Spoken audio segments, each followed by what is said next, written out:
Programme आख़िर छा कजे में हिकु भेरो ॿीहर भलीकार व्यूअर्स ज़िक्र हले पियो अमन अमान जो सिंध जे मुख़्तलिफ़ ज़िलनि में ख़ासि तौर ते कचे वारी जेका पट्टी आहे उते बदअमनी जे सबबु निगरान सरकार जे तरफ़ां ऑपरेशन शुरू कयो वियो आहे। अञा ताईं ऑपरेशन अमली तौर ते कचे अंदरि त नज़र न पियो अचे पर ऑपरेशन जा असर अचणु ज़रूरु ज़ाहिर थिया आहिनि, जंहिंजे करे जेके ज़िला ख़ासि तौर ते घोटकी, सखर, शिकारपुर, कशमोर, कंदकोट गुज़िरियल वेझे माज़ी दौरान बदअमनी जी बाहि में ॿरी रहिया हुआ, उनमें हाणे वक़्ती तौर ते अमन अमान जे हवाले सां ठापुर नज़र अची रही आहे। कशमोर ज़िलो पिणु इंतिहाई अहम रहियो आहे।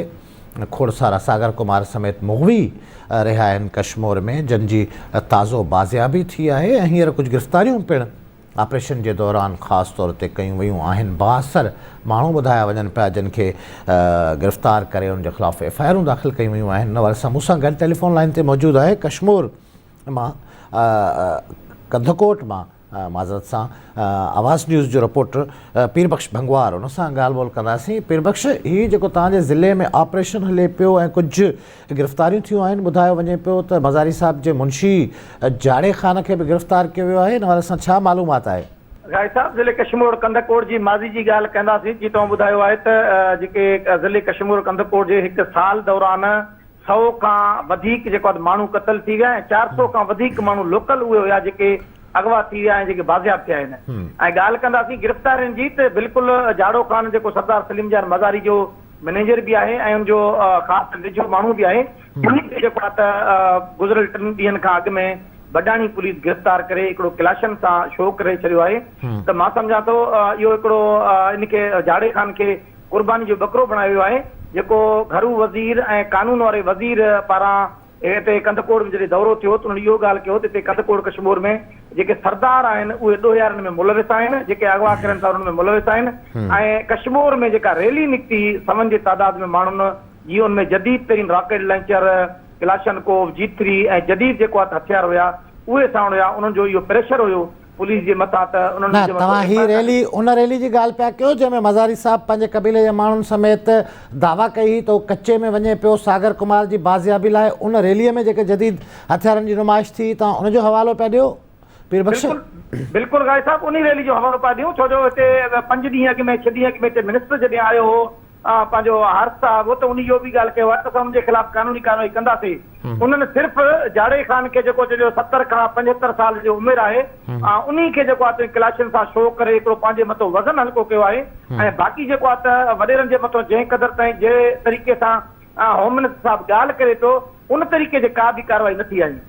पर कल्ह DIG लाड़काणो में शिकारपुर में वेही बि इहा ई ॻाल्हि कई आहे त अगवाउनि में ॾोहनि में 72 माण्हू मुलविस आहिनि, सरदार मुलविस आहिनि, जेके क़बाइली झेड़नि खे बि हथी वठाइनि था ऐं उनजा बेनिफिशरीज़ आहिनि। जॾहिं पुलिस, निगरान, घरू वज़ीर इहे सभु चवनि पिया त हीअ सॼी जेका बदअमनी आहे, जेको ख़लल आहे पैदा थियल हिन 5-6 ज़िलनि में, उनजे पुठियां ताक़तवर माण्हू जेके कबीलनि ते हुकूमत करनि था उन्हनि जो हथु आहे, त पोइ एक्शन छो न पियो थिए पीरबख्श? गाय साहब, जेके निगरान हुकूमत खां पोइ जेके ॻाल्हियूं असां ॿुधूं पिया त रेंजर्स जी कार्रवाई, रेंजर्स जी हिकिड़ो कार्रवाई पंहिंजे जेको जो असर हुयो उहो इलाइक़े में पियो आहे। जॾहिं होम मिनिस्टर बि चयो थो सरदार मुलविस आहिनि, IG सिंध बि चयो पियो त सरदार मुलविस आहिनि ऐं DIG बि चयो थो सरदार मुलविस आहिनि। आख़िर उहे कहिड़ा पोइ शयूं आहिनि जेको सरदारनि खां कानूनी इन्हनि खे रोकनि था? हिते जेके बि माण्हू अगवा थियनि था, बिल्कुलु जेके ख़बरूं रिपोर्ट थियनि थियूं मीडिया में, ऐं जेको मिनिस्टर साहिबान पाण एतिराफ़ करे चुका आहिनि त उन में सरदार या जेके सियासी हितों जा अॻुवान आहिनि उहे मुलविस आहिनि, मगर अञा ताईं उनजे ख़िलाफ़ का बि कार्रवाई गाय साहिब नज़र में नथी अचे। पीरबख्श, इहो ॿुधायो त ओपन सीक्रेट आहे न नायज साहिब ऐं मुखी जी जेका बाज़ियाबी थी उन हवाले सां इहे ख़बरूं हुयूं त कंहिंखां केतिरा लख वरिता विया, कंहिं वरिता, कंहिंजे नाले ते वरिता। सागर कुमार जी बाज़ियाबी जे हवाले सां भुंग जा मामला कहिड़ा रहिया? पहिरियां ख़बर ॾिनी वई सागर कुमार जी बाज़ियाबी जी, उनजे माइटनि खे, उनजे माइटनि ॻेच सेरा गीत ॻाइणु शुरू कया ख़ुशीअ में, वरी बाज़ियाबी थींदे थींदे छो रुकिजी वई? ई समूरी सूरत हाल रेंजर्स ऐं पुलिस जूं जेके अख़्तियारियूं ऑपरेशन करनि पियूं उनखां गुझी आहे? गाय साहब, रेंजर्स ऐं पुलिस खां का बि ॻाल्हि गुझी न आहे। असांखे बाख़बर मोतबर ज़रीन मां इहो ॼाण मिलियो आहे त सागर कुमार जो बाज़ियाबी 40 लख रुपया हितों जा लोकल माण्हू हुया, उहे जेको आहे त वञी करे नेकू शरवट पहुता, उतां हुनखे 40 लख रुपया ॾेई करे उन खां पोइ उनखे जेको आहे त बाज़ियाब करे आंदो हुया।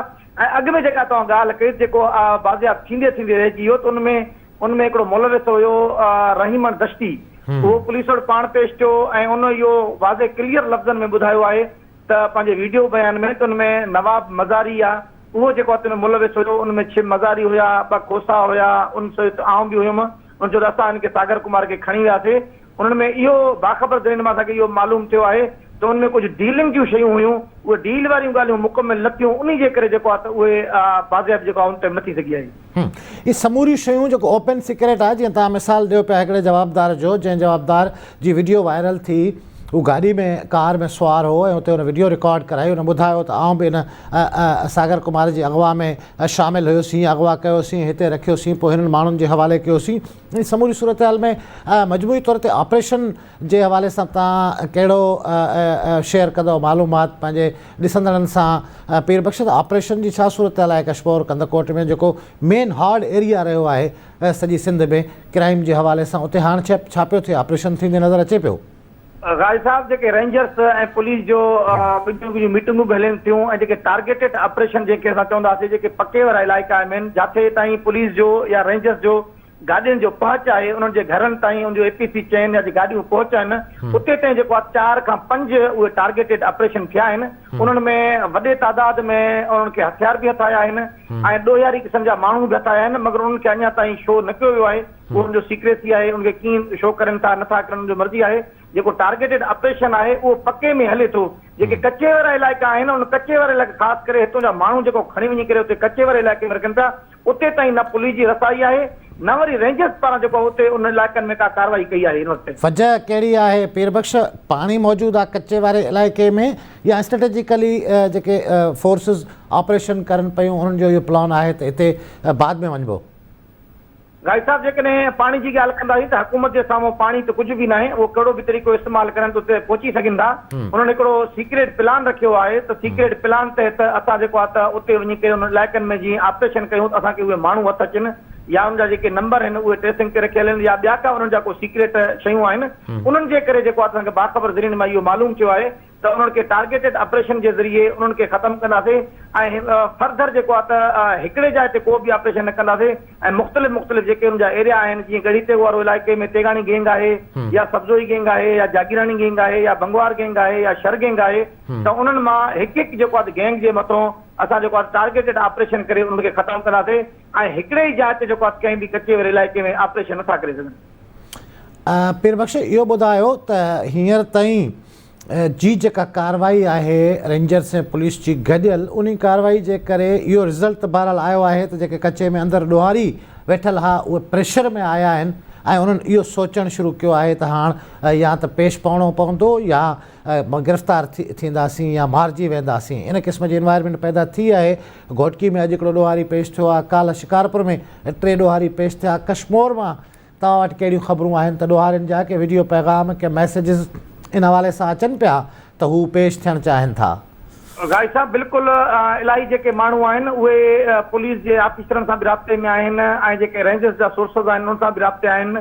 उन्हनि जो हिकिड़ो ई मुतालबो आहे त असांजा जेके क़बाइली झेड़ा हलनि था उन्हनि में अगरि को बि सरदार या को वॾेरो या को हितां जो लोकल माण्हू असांखे का श्योरिटी ॾींदो जेकॾहिं क़बाइली झेड़ा असांजा ख़तमु थींदा त असां पेश थियण लाइ तयारु आहियूं। उनमें इनामी हफ़्ता धाड़ियल बि आहिनि, उहे बि राब्ते में आहिनि, त उन्हनि में इहो पहिरियों श्योर कराइनि था जेकॾहिं असांजा क़बाइली झेड़ा ख़तमु थियनि। छो जो उहे इहो ॿुधाइनि था असांजे मथां केतिरा ई खूननि जा केस दाख़िल थियल आहिनि, जेकॾहिं उन खूननि जे केसनि में असां कोर्टनि में वियासीं त कोर्टनि जे चकर में पवंदासीं, असां आज़ादु न थींदासीं जेकॾहिं उन्हनि जो केरु ख़ात्मे जो ज़िम्मेवार ॾींदो। न, पर इहो पीर बख़्श खून जेकॾहिं क़बाइली झेड़े जी आड़ में बि खून त खून आहे न, क़बाइली झेड़े जी आड़ में बि जेकॾहिं उन्हनि माण्हू मारिया आहिनि त उन्हनि हू रिआयत एक्सपेक्ट था करनि या उम्मीद था रखनि रियासत मां त छाकाणि त उन्हनि माण्हुनि खे क़बाइली झेड़े जी आड़ में मारियो आहे, इन करे उनखे स्टेट या रियासत उनखे रिआयत ॾींदी? बिल्कुलु गाइड साहब, उन्हनि जो इहो ई मक़सदु आहे त असांजा जेके झेड़ा आहिनि उहे झेड़ा ख़तमु थियनि, त जीअं असां कोर्टनि में अचूं त उतां बाज़ सां जेको राज़ीनामो ॾियूं। बक़ाया जेके पुलिस जा केस आहिनि उहे त ऑलरेडी कोर्टनि में उनजो अहमियत न आहे, छो जो पुलिस जा अहिड़ा बि केतिरा ई केस आहिनि जेके नाहक माण्हू उते उनमें मुलविस आहिनि, नाहक माण्हुनि खे जेको आहे उनमें फसायो वियो आहे। उन्हनि में कोर्ट में जेको आहे त ख़ासि करे 80% जेके अहिड़ा केस हूंदा आहिनि जेके स्टेट तरफ़ां फिरादी हूंदो आहे त उन्हनि खे कोर्टनि में अहमियत न रहंदो आहे। जेकॾहिं 20% अहिड़ा को केस हूंदा आहिनि जेके ठोस सबूत हूंदा आहिनि त उन्हनि जे बेस ते कोर्टनि में उन्हनि खे सज़ा मिलंदो आहे। ऐं उन्हनि जो इहो बि चवणु आहे जेसीं ताईं असांजा क़बाइली जहिड़ा ख़तमु न थींदा, क़बाइली केसनि मां असांजो श्योरिटी न मिलंदो आज़ादी जो, तेसीं ताईं असां पेश न पवंदासीं। वरी महिरबानी अवां जी पीर बख़्शम अपडेट कयो वियुसि वक़्त पे ब्रेक जो, ब्रेक खां पोइ पाण वापसि ईंदासीं अमन अमान जे हवाले सां प्रोग्राम खे जारी रखंदासीं।